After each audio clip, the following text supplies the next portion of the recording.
Staying with politics, the United Democratic Movement, the UDM, is confident it will improve its showing in this year's elections. Leader Bantu Holomisa says this is because voters appreciate the party's zero-tolerance approach to corruption.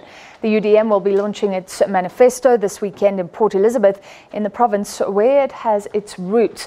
The party was co-founded in 1997 by Holomisa and prominent former National Party leader Rolf Meyer. This following Holomisa's expulsion from the ANC a year earlier for exposed alleged corruption in the party. The UDM contested its first elections in 1999, securing 14 seats in Parliament.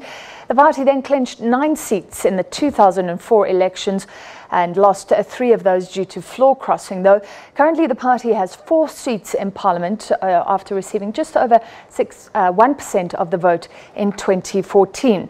The party expects to draw a full house to its manifesto launch in the Nelson Mandela Bay Metro, where it also holds the mayoral position.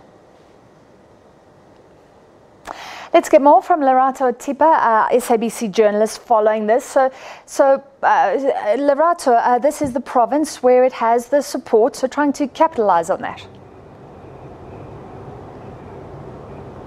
Definitely, you know that it was launched in 1997 in the beautiful Transkei in the Eastern Cape, so it only made sense to come back to its home roots and launch it in a metro where it's got the first elected mayor who comes for the UDM. So with the Eastern Cape support, with the mayor from this metro, they felt that it was only the right place to launch this manifesto tomorrow. They are promising to paint this metro yellow and green at a stadium called Wilson Stadium, where they're expecting 8,000 to fill to capacity tomorrow as they launch their manifesto ahead of this year's elections. Are we going to hear a lot about corruption? That has been Bantu Holomisa's rallying call for a while. Yes, you will remember that he is known as the kingpin when it comes to exposing corruption.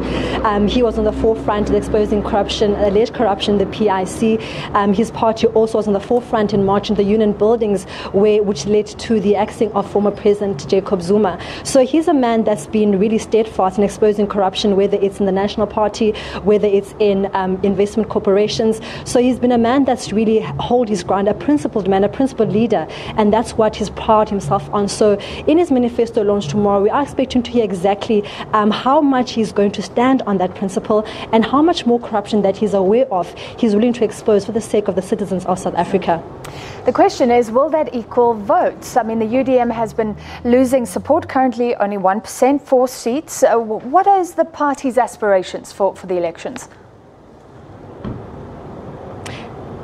When I spoke to our political analyst, Ongama Timka, he actually posed the same question, saying that although it's good to expose corruption, although exposing corruption nationally, exposing corruption in the alleged ruling party, maybe that might not be enough, because when it comes to the elections, people are looking for hard issues. They're looking for someone who's going to address the issues at grassroots levels, someone who's going to speak about how to alleviate poverty, how to bring back electricity, how to install water in areas where water has been scarce. So he said that as much as the party has been known for exposing corruption, which is good and they must carry on with that, but when it gets to the elections, people are looking for things that speak to the soul. How are you going to give young people in a country where it has got the highest level of unemployment, how do you give young people jobs? How do you create a sector to make it feasible for young people to be entrepreneurs? How do you grow a very staggering economy? So it's still yet to be seen that this man who's on the forefront of corruption, who's seen as someone who's leading that pack, will that trickle down to votes? I guess we'll have to wait and see until May 18. But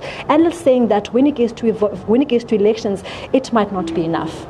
All right, Lerato Thipa, and we will follow the launch of the UDM's elections manifesto tomorrow in Port Elizabeth. That was Lerato Thipa in that city.